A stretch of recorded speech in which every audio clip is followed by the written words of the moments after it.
ఎక్కడ ఉన్నాడో మీ నాన్నగారు రమ్మంటున్నారని తీసుకుని చెప్తాను.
కవులు, గాయకులు, అర్చకులు, పండితులు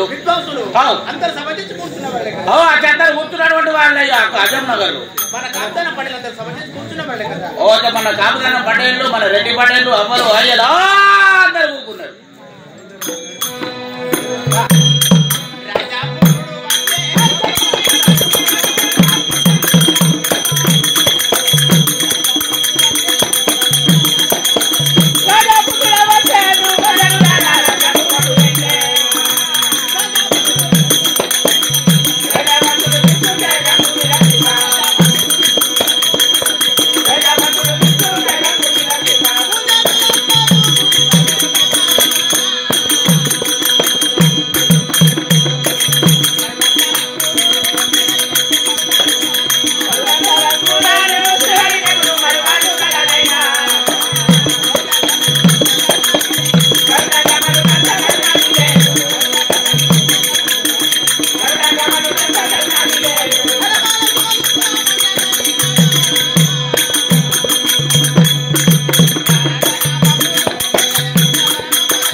అయితే ఎవరి పంటలు దొరకలేదు, నా పంట దొరికిందా అని ఓకే. బెండకాయతో అది నవ్వి చంపుతుంది, వంకాయ అయితే ఇతరానికి ఉంచుకున్న వంకాయను కూడా నవ్వి కదా.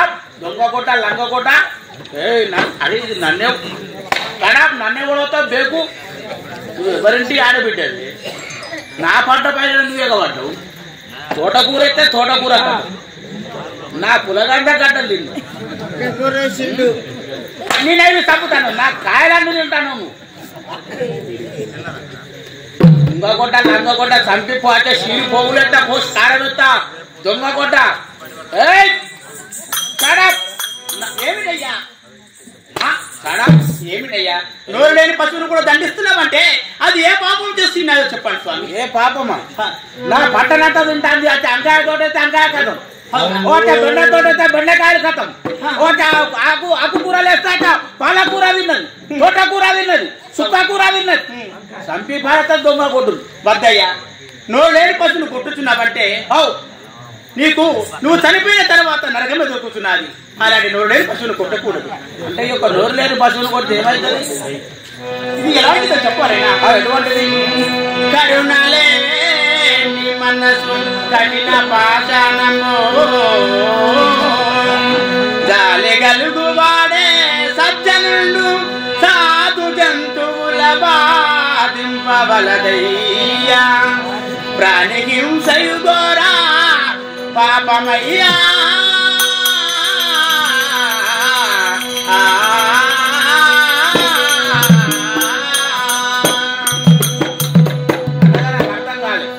ఎందుకంటే ఇలాంటి నీ భూమిని దున్న తర్వాత అందరూ చేయని పంట వస్తున్నది కదా, ఆ పంట తిని మనం బ్రతకడం లేదా? అంటే యావు ఎద్దు కంటే ఎద్దు ఆవులు ఏవట్టే అంటే ఇగురుతారే మనం బతుకుతారా అన్నట్టు.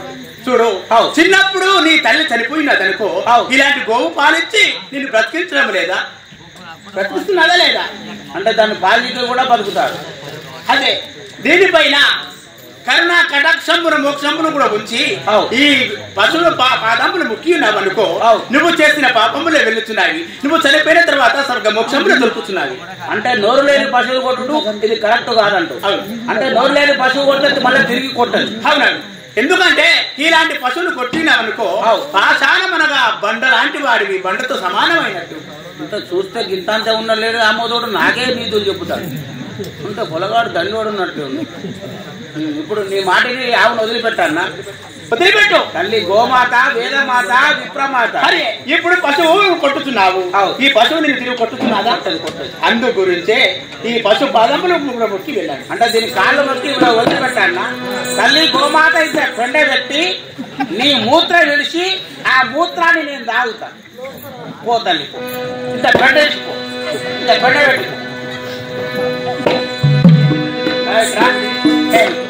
అంటే చూస్తే కింద మూరేళ్ళు లేవు కానీ నాకే అయితే ఇంత ఇంతోటి నువ్వు నీకు చెబుతాను అంటే ఇంతకు నీ పేరేం పేరు, మీ నాన్న పేరు ఎవరు, అంటే మీ అమ్మ పేరు ఏంది, నీ పేరు ఏంది? అవునా?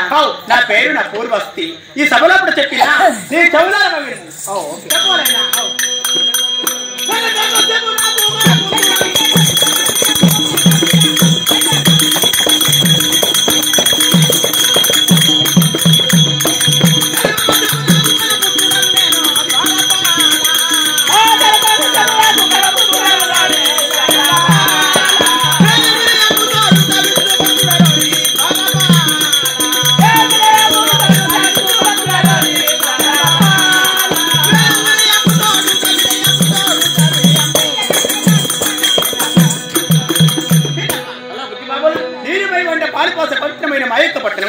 మహేంద్రాపురి పట్టణం అంటున్నారు. మహేంద్రాపురి పట్టణం ఇది. ఓ అచ్చా, మహేంద్ర నగరంలో నువ్వు ఎవరా కొడుకు? మా నాన్న ఎవరో తెలియదా? ఎవరు? కనకమనగా బంగారం. ఆ బంగారము తలతల ఎలా మెరుస్తున్నాదో మా యొక్క తండ్రి పేరు కూడా కనక కశ్యప మహారాజు మా యొక్క తండ్రి. హిరణ్య కశ్యప మహారాజు కొడుకు అను పుల్లగాడు. అందుకోసం కొంచెం పోలికలు అగపడ్డాయి కదా మొదలు. పోనీ నీ పేరేం పేరు? నా పేరు చెప్పలేనా?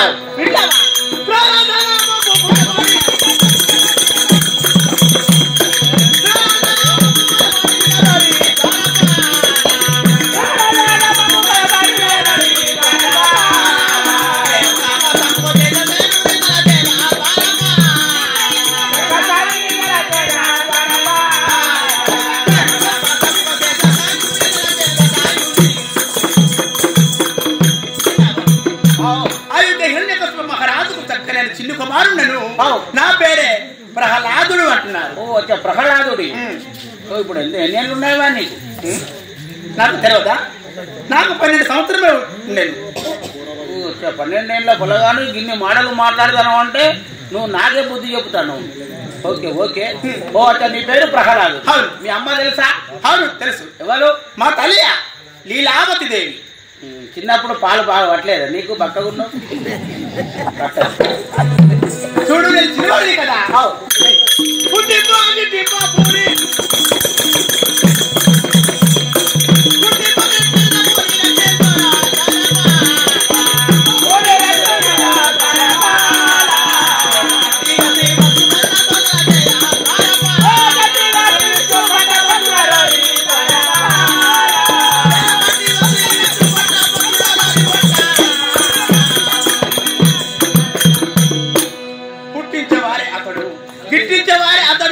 ఎవరు అనుకుంటున్నావు? ఎవరు? ఆ శ్రీమన్నారాయణుడే. నోరు మొయ్ నోరు మొయ్.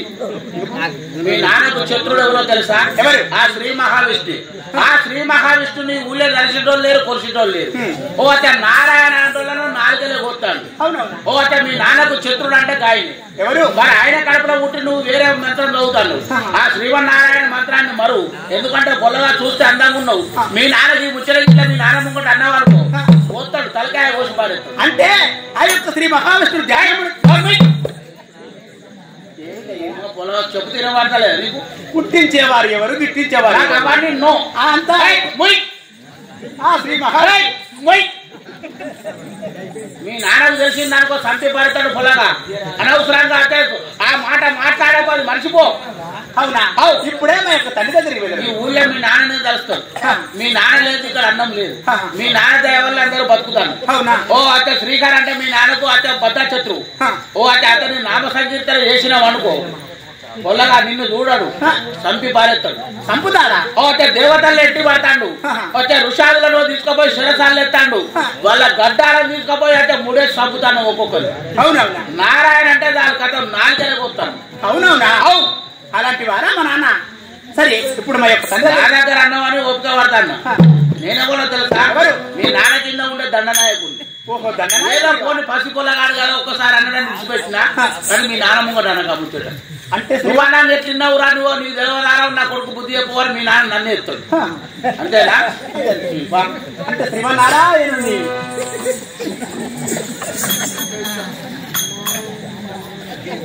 ఇప్పుడు ఏం చక్కగా చెప్పు. నీకన్నా కుమారుడు వచ్చినాడని మా యొక్క తండ్రి ఇప్పుడైతే అనబోద్ది కదా విద్య రాని వాడు ఇంత పశువుతో సమానము. నాకు ఇప్పుడు విద్య కావాలి అంటే మీ నాన్న దగ్గర పోయి ముచ్చట అంటావా? చెప్పేస్తాను.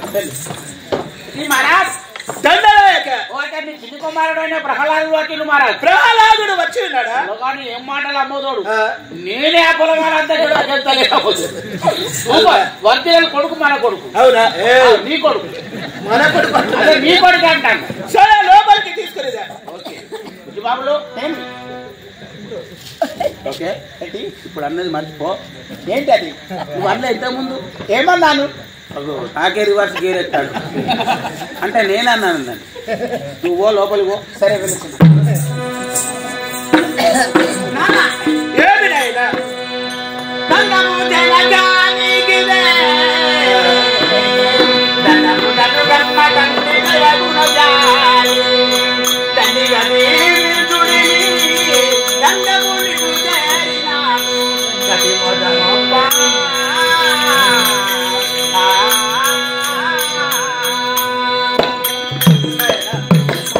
రారా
చక్కనైన పలుకుల చేత ఎంతో ఆనందకరమై తోచినదిరా. అవునా కావున నేను ఏమి కావాలని కోరుకోతండి.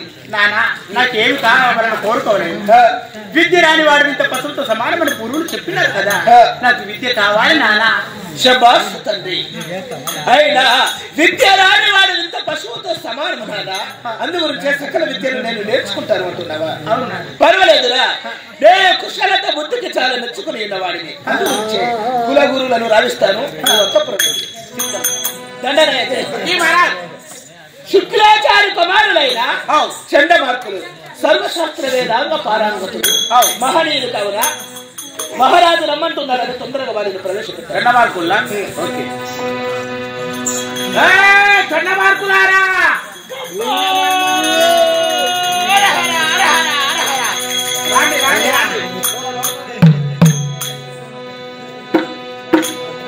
రావాలి రావాలి.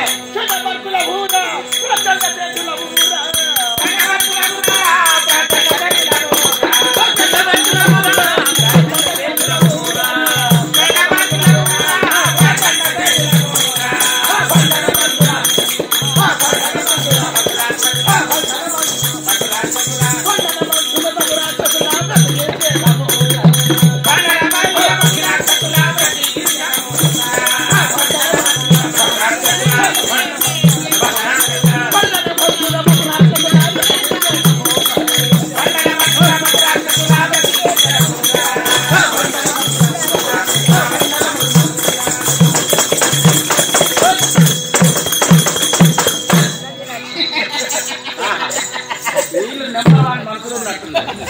ఈ ఊళ్ళో ఎవరన్నా పట్టు చెప్పటం లేకపోతే ఇద్దరు ఇల్లు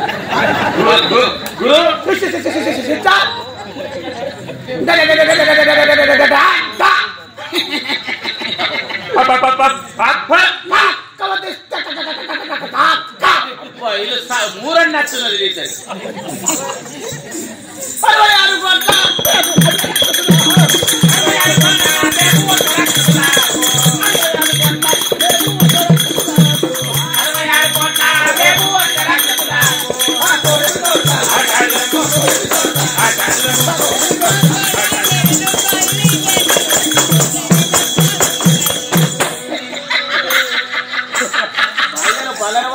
మీరు సామాన్యంగా లేరు మరి.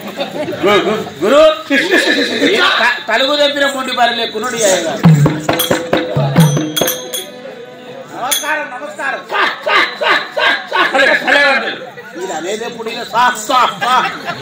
అయ్యా శుక్లాచార్య కొడుకులు మీరేనా చండమార్కులు?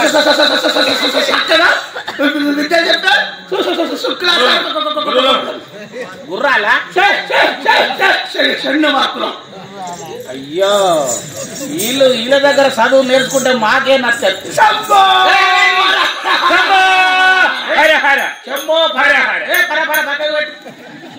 ఏం చేయకచ్చో మహారాజు రమ్మన్నాడు. ఓ అట 66 కోట్ల రాక్షసులకు అయ్యా మంచిగా ఉండే అబ్బతోడు. నీకు మంచిగా ఉండే 2 కూరలు పందికొక్కున్నట్టుంది.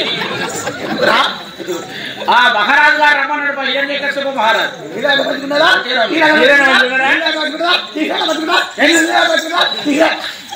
మళ్ళీ చంపే భారత గురువు అందరూ మంచిగానే ఉన్నారు, శుభంగానే ఉన్నారు. రమ్మన్నాడు.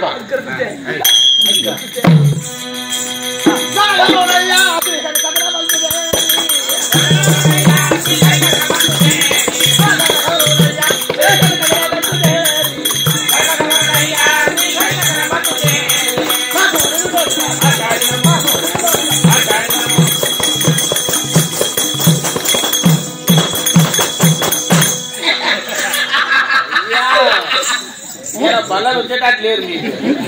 ఈయన ఒడిచెల గుండు ఉన్నట్టున్నాడు. అది మహారాజ్